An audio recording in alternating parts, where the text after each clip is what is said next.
नागपुर में 16 जुलाई की रात को शनिचरा मार्केट में हुई गोलीबारी की वारदात में पांचपावली पुलिस ने बड़ी कार्रवाई करते हुए 5 आरोपियों को गिरफ्तार किया।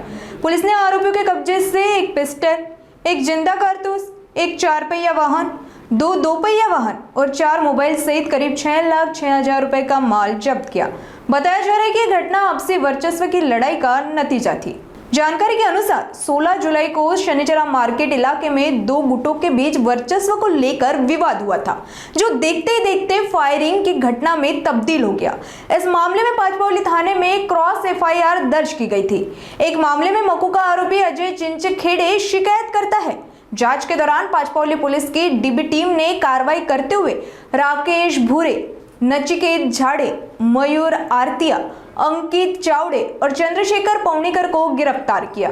पुलिस ने आरोपियों के कब्जे से एक देसी पिस्टल, एक जिंदा कारतूस, एक 4 पहिया वाहन, 2 दोपहिया वाहन और 4 मोबाइल फोन सहित कुल 6,06,000 रुपए का मुद्देमाल जब्त किया। पुलिस के अनुसार यह पूरा विवाद आपसी वर्चस्व की लड़ाई से जुड़ा है। फिलहाल पुलिस पूरे मामले की गहन जांच कर रही है। शनिचरा मार्केटमध्ये त्या अनुषंगाने गुन्हा दाखल झाला होता। 2 क्रॉस गुन्हे दाखल झाले होते, 476 आणि 477 नंबरचे।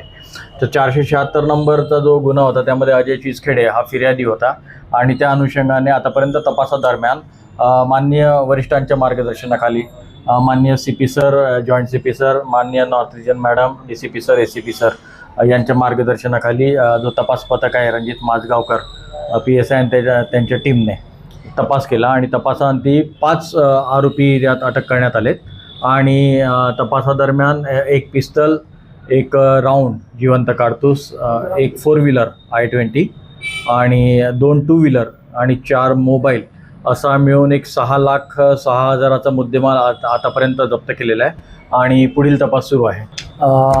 वर्चस्वाच्या लढाई संबंधी मुख्यतः हे कारण दोन्ही जे आहेत, फिर्यादी सुद्धा याचा सुद्धा रेकॉर्ड आहे। आरोपी आहे हा मोकामधनं रिलीज झाला होता आणि जे या गुन्ह्यात जे आरोपी आहेत जगदीश गोखले आणि त्याचे साथीदार हे सुद्धा यांचा सुद्धा क्राईम रेकॉर्ड आहे आणि यामध्ये राकेश भुरे, नचिकेत झाडे आणि त्यानंतर मयूर आरतिया, अंकित चावडे आणि चंद्रशेखर पौनीकर असे 5 आरोपी अटक आहे आणि तपास सुरू आहे। तपास सुरू आहे। चौकशी दरम्यान आणि तपासादरम्यान जे काही आरोपी निष्पन्न होतील त्यांच्यावर कारवाई करण्यात येईल।